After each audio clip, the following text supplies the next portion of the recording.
L'intrus de la maison de plage. Cela s'est passé l'année dernière. J'ai 40 ans maintenant, marié avec 2 garçons, âgés de 7 et 5 ans. Je travaille dans les assurances, ce qui semble ennuyeux parce que ça l'est, mais nous sommes stables et c'est tout ce qui m'importe à ce stade de la vie. Il y a quelques années, mon père est décédé après une longue bataille contre le cancer. Il a laissé derrière lui une maison de plage dans le Delaware que je n'avais jamais visitée auparavant parce qu'il la louait toute l'année. Ce n'est rien de pape à l'œil ou de grand, mais elle est très bien située, à seulement un pâté de maison de la promenade. Ce que je préfère de loin, c'est la terrasse arrière à l'étage, qui offre une très belle vue sur l'océan. Nous avons commencé à y aller chaque été, après son décès, l'utilisant comme notre échappatoire. Une semaine par-ci, un week-end par-là, c'est devenu notre petite tradition familiale. Autant ma femme et moi aimons y passer du temps, autant les garçons l'aiment encore plus. Ils passent des heures à jouer sur la plage, à faire du vélo et à explorer la ville. C'est comme un cadeau, quelque chose que mon père nous a laissé pour que nous en profitions. Cette histoire se déroule pendant une de ces semaines-là, l'été dernier. Nous étions descendus à la mi-juillet, du dimanche au vendredi, quand la foule s'amincissait en milieu de semaine et que la plage était un peu plus calme. Je me souviens clairement de la nuit, c'était un mercredi. Les garçons s'étaient endormis vers 21h30, après une longue journée au soleil, et ma femme et moi étions assis sur la terrasse arrière, à jouer aux cartes et à siroter du vin. C'est alors que notre fils aîné, Jordan, est sorti. Il avait l'air mal à l'aise. Il m'a dit qu'il entendait un bruit de grattement dans sa chambre et que cela l'empêchait de dormir. J'ai jeté un coup d'œil à ma femme, puis j'ai posé mon verre et je me suis levé, lui disant que j'allais vérifier. J'ai dit à ma femme de ne pas bouger. Je me suis dit que c'était probablement juste des bruits de maison génériques. C'est une maison assez vieille après tout. Les garçons ne partagent pas de chambre, donc je me suis dit qu'il n'était pas nécessaire de réveiller le plus jeune. Je suivis Jordan en bas dans sa chambre et il a pointé le mur près de son lit et m'a fait signe de me taire. Nous sommes restés là un moment et je n'ai rien entendu au début, mais je ne voulais pas qu'il pense que je ne le croyais pas. Alors je suis resté là un peu plus longtemps. Après peut-être 20 secondes, je l'ai finalement entendu. Faible au début, mais bien là. Un doux bruit de grattement, exactement comme il l'avait décrit. Je me suis accroupi et j'ai pressé mon oreille contre le mur. Cela ne ressemblait pas à un animal dans les chevrons ou quoi que ce soit. Cela semblait venir de l'intérieur du mur, plus bas et plus près des plaintes. C'est alors que j'ai entendu une respiration. Pas un animal, certainement pas. C'était une respiration humaine profonde et lente.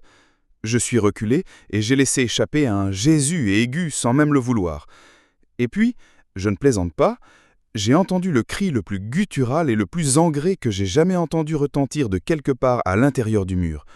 Cela m'a tellement pris au dépourvu que j'ai crié à nouveau, un sentiment de terreur existentielle me frappant de plein fouet. J'ai attrapé Jordan par le bras et je l'ai tiré hors de la pièce. Nous avons couru dans le couloir pour aller chercher mon plus jeune fils, Scott, qui dormait encore profondément. Je lui ai même pas laissé le temps d'ouvrir ses yeux. Je l'ai juste pris dans mes bras et j'ai couru.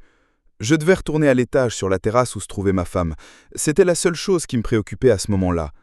Alors que nous atteignions le bas des escaliers, je l'ai appelé. Et puis, j'ai entendu un autre cri venant de quelque part derrière moi, seulement beaucoup plus proche cette fois. Je me suis tourné et j'ai vu un homme couvert de saleté chargé dans le couloir droit vers nous. J'ai failli trébucher en essayant de monter les escaliers avec mes 2 fils, mais nous avons réussi à monter à l'étage et sur la terrasse juste à temps. Pas 2 secondes après avoir claqué la porte coulissante, le gars a frappé la vitre de plein fouet. J'ai vraiment cru qu'elle allait se briser. Il a commencé à gratter la porte comme un animal, hurlant et frappant, tout en criant des choses que je ne me résous pas à répéter. J'ai jeté mon corps contre la porte et j'ai crié à ma femme de prendre les enfants et d'appeler la police. Elle les a pris et leur a couvert les oreilles, les éloignant de la scène. Je gardais mes yeux sur lui, essayant de bloquer la vue de ma famille. Il était sauvage, complètement déchaîné. Sa main a étalé quelque chose. De la terre, du sang, je sais même pas. Il l'a étalé sur la vitre alors qu'il frappait et essayait de forcer la porte. Je ne sais pas combien de temps j'ai tenu la porte fermée. 1 minute, 5, ça parut comme une éternité. Il semblait avoir d'une énergie illimitée car il m'a fallu toute ma force pour maintenir cette porte fermée et il n'a pas lâché. Tout à quoi je pouvais penser, c'était protéger ma famille. J'étais entièrement préparé à me battre si la vitre se brisait. Mais avant que cela se produise, la police a finalement arrivé. Elle devait passer par le côté car en quelques secondes, j'ai vu 2 officiers à l'intérieur de la maison courir vers le gars qui frappait toujours à la porte. L'un des officiers l'a plaqué par derrière et l'autre l'aidait à le maîtriser. Le reste de la nuit a été un flou. Après avoir sorti ce gars de ma maison et l'avoir mis dans l'arrière d'une croix policière, les officiers m'ont demandé ma version des faits, ce que je leur ai dit. Ensemble, nous avons inspecté la maison pour essayer d'appréhender la manière dont cet homme put être à l'intérieur des murs et comment il en était sorti si rapidement. Il s'avère que la maison a un vide-carpentier que je ne connaissais pas.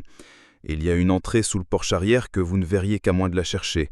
De là, cela mène à un vide sanitaire debout qui longe la fondation et à un deuxième point d'accès par un panneau lâche dans le placard de Jordan.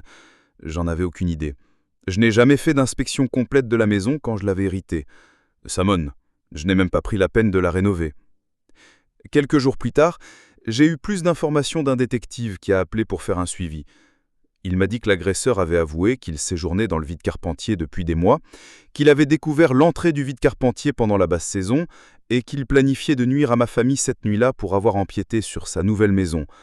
Apparemment, le gars volait de la nourriture à la fois dans notre maison, ce que nous avions bizarrement pas remarqué, et dans les poubelles de nos voisins.